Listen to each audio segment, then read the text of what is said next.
అయ్యయ్యో! పాపం. పొద్దుగాల లేసి ఎవల మొఖం జూషిండో గాని మన icon star Allu Arjun arrest జేషిర్రుగా. ఈ ఏడాది అసలు కలిసే రాలేదు బన్నీకి. అరెస్ట్ ముచ్చటేంది? ఎందుకంటారా? అసలు తెలిసిందే గదా అందరికి ఎందుకో.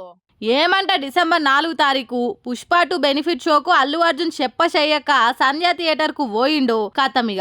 అప్పటి సంది గాశారం గంగల కలిసినట్టే అయిపోయింది కథ. ఆడ హీరో వచ్చిండన్న తొక్కిస్లాటలా ఒక ఆమె జీవిడిచింది కదా. అదే ముచ్చట మీద డైరెక్టరు, హీరో, సంధ్య థియేటర్ మీద కేసు కూడా అయింది. ఇక ఆ పంచాదిల్నే ఇవాళ అల్లు అర్జున్ అరెస్ట్ చేసుకొని తీసుకుపోయారు పోలీసోళ్ళు. చూసిరా పోలీసోళ్ళు వచ్చి ముంగట నిలబడ్డా కూడా కూల్ గా కాఫీ తాగుకుంటా ఎట్లుండో మనోడు.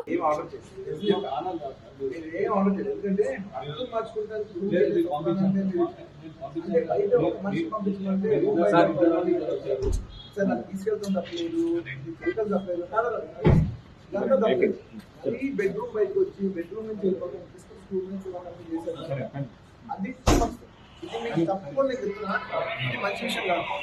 హింటామె స్నేహారెడ్డే జర ఆగమైతుండే వరకు నాకేం కాదు, నువ్వేం భయపడకు, జల్దీనే వచ్చేస్తా అని చెప్తుండు. ఎంబడా అలా నాయన అల్లు అరవింద్ కూడా వస్తా అంటే వద్దు నాయన నువ్వు ఈ కార్ల రాకు, వేరే కార్ల రమ్మని దింపిండు. మళ్ళీ పంచాది ఏమైతుందో చూడాలి. ఈ ముచ్చట ఇట్లుంటే దీని మీద అల్లు అర్జున్ డైహార్ట్ ఫ్యాన్స్ గర్రు గుర్రాన పట్టిర్రు. ఒకవేళ అరెస్ట్ చేయాలనంటే ఆమె చచ్చిపోయిన తెల్లారి అరెస్ట్ చేయాల్సింది పోయి ఇన్ని దినాలకి ఏంది కథ అని అడుచుకుంటుర్రు. ఇక అల్లు అర్జున్ అరెస్ట్ మీద ఫ్యాన్స్ ఎట్లా రియాక్ట్ అవుతారో అన్న భయంతోని పోలీసోళ్ళు ముందు జాగ్రత్తగా చిక్కడపల్లి ఏరియా మొత్తం భారీ బందోబస్తు చేసిర్రు. మరి కేసు ముచ్చట రేపు ఏం దాకా పోతుందో చూడాలి.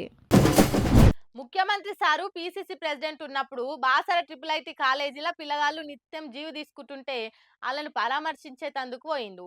పిల్లగాళ్ళు నిరసనలకు మద్దతు ఇస్తా అని పోతే ఆనాటి సర్కారు ఓనియలేదు, గేట్లు మూసింది. అయితే సార్ ఎట్లయినా కాలేజీలకు పోవాలని గోడ దుంకిపోయిండు. ఆ ముచ్చట యాదుకున్నదా? కట్ చేస్తే ఏమైందో చూడురి.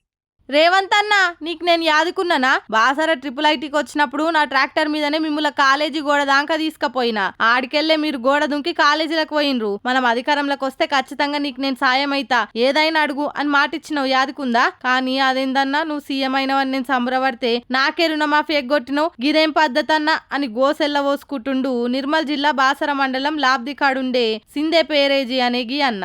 नमस्कार, मैं सीएम साहब को बात करने का है। हमारा बासर मंडल है, निर्मल जिला है, हमारा टिबल आईआईटी है।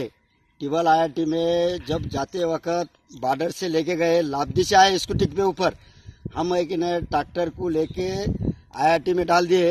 टिबल आईआईटी में अभी तक कर्जा नहीं माफ हुआ साहब। हमारा है कि नहीं कर्जा आज कर तो कल कर तो बोले तो उन्होंने हम मतदान डाले, हम उसको बहुमत से निवड़ के लाए, तो अभी कर्जा नहीं माफ कर रहा हूँ। ఇన్నరా అన్న గోసా, నేను చేసిన సాయానికి నాకేం పరోపకారం చేయమంటలేను, నిన్నేం పైసలు ఇవ్వమంటలేను, కానీ సర్కార్ చేసే రుణమాఫీ ఎందుకు రాలేదన్నా, జర ఇప్పటికన్నా నాకు రుణమాఫీ అయ్యేటట్టు చెయ్యన్నా అని వేడుకుంటుండు. సీఎం సార్ మెట్టు మెట్టు పైకొచ్చినుంటే మంచిగానే యాదు పెట్టుకునేటోడు గాని సారు షార్ట్ కట్లు వచ్చిండు కాబట్టి ఎవ్వరు యాదుకుండరయ్యా. అందుకే ఇట్లా చేస్తుండని సంగతి తెలిసిన వాళ్ళు దెప్పి పొడుస్తురు సీఎం ను. మరి చూడాలి చేసిన సాయాన్ని యాదు పెట్టుకొని ఆయనకు రుణమాఫీ చేస్తాడో ఎప్పట్లెక్కనే కోన్ కిస్కా హే అంటాడో మరి.